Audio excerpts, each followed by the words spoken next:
उसने अब तक जो भजन साधन किया है वह कोरा परिश्रम है, उसको कुछ हाथ नहीं लगा। संसारी मनुष्य मरने के नाम से डरता क्यों है? बोले सुतेषु दारेषु धनेषु चिंतयन्, इनकी चिंता उसको होती है। मैं मर जाऊंगा, मेरे बच्चों का क्या होगा, बच्चे होंगे तो पोतों का क्या होगा।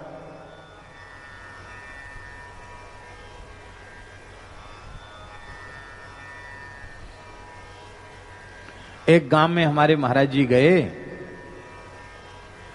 तो उनके पुत्र ने कहा कि हमारी मां बहुत बूढ़ी है, आप कुछ आशीर्वाद दे दो।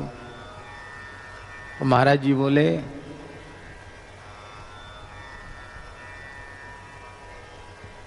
क्या चाहिए?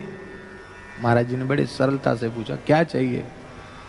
बोले वाह वाह, और तो सब कुछ ठीक है, पोती के हाथ पीरे कर जाऊं। क्या कहा? उसे आशीर्वाद दे दाओ कि पोती के हाथ पीरे कर जाऊं। ले महाराज जी बोले गिरिराज जी सब मंगल करेंगे, कोई बात नहीं। बस यही कहा, महाराज जी कुछ नहीं बोले। बाद में महाराज जी ने हंसते हुए कहा, हमसे ही कहा, पोती के हाथ पीरे रहें चाहे लाल हो जाएं, उससे इस बुढ़िया का क्या लेना देना है, इसकी सदगति का क्या संबंध है उससे। पर ऐसा ही है, मृत्यु का समय निकट आ गया, अभी भी यही चिंता में जी रही है कि बस मर तो मर जाऊं। भले ही एक ही चिंता है, पोती ब्याह के योग्य हो गई, इसके हाथ पीरे नहीं हुए।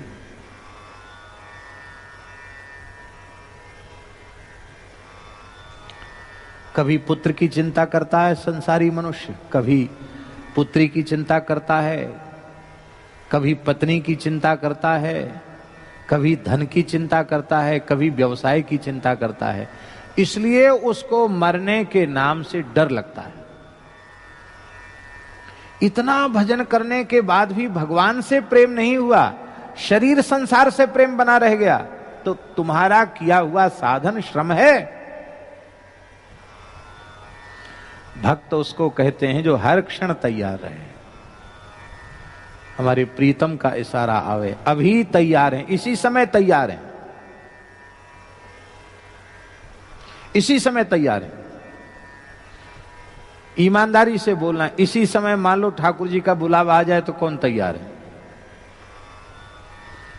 नहीं नहीं, ऐसे ऐसे हाथ उठाने से काम नहीं चलेगा। अभी ने बीमारी है तो हाय डॉक्टर और हाय सब चिल्लपो मचाने लग जाओगे। बेटा है बुला दो, बेटी है बुला दो, यूं कर दो त्यों कर दो, सब करने लग जाएंगे।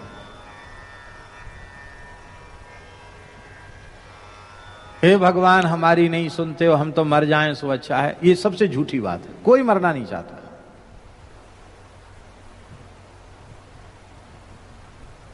कोई मरना नहीं चाहता। एक बुढ़िया को उसके घर में लोग बहुत परेशान करते थे। बहुएं कहती थी कि भैंस के लिए घास हरा लेके आओ तब 2 रोटी मिलेंगी, नहीं तो नहीं मिलेंगी। चूल्हे के लिए लकड़ी बीन के लाओ, कंडा बीन के लाओ जंगल से तो रोटी मिलेगी। तो बेचारी बुढ़िया क्या करे, कोई था नहीं उसके। बहुएं नाती पोते सब ऐसे ही व्यवहार करते थे।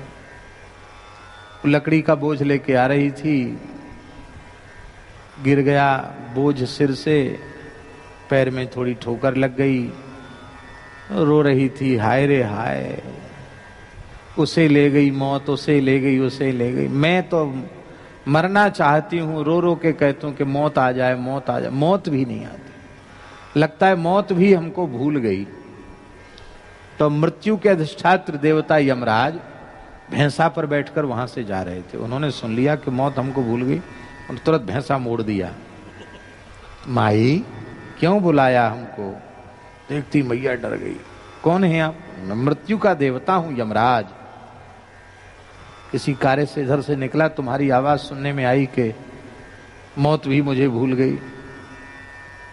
देखो मनुष्य मृत्यु को भूलता है, मृत्यु किसी को नहीं भूलती है। मृत्यु तो हमेशा तैयार रहती है। तो अब मैं आ गया हूं, बोलो किस लिए बुलाया? वो बुढ़िया बोली कोई व्यक्ति दिखाई नहीं पड़ रहा है, ये लकड़ी का बोझा मैं अपने आप सिर पे रख नहीं सकती हूं, इसलिए आपको बुलाया कि उठाकर हमारे सिर पे रख दो। मैं घर पहुंच जाऊं।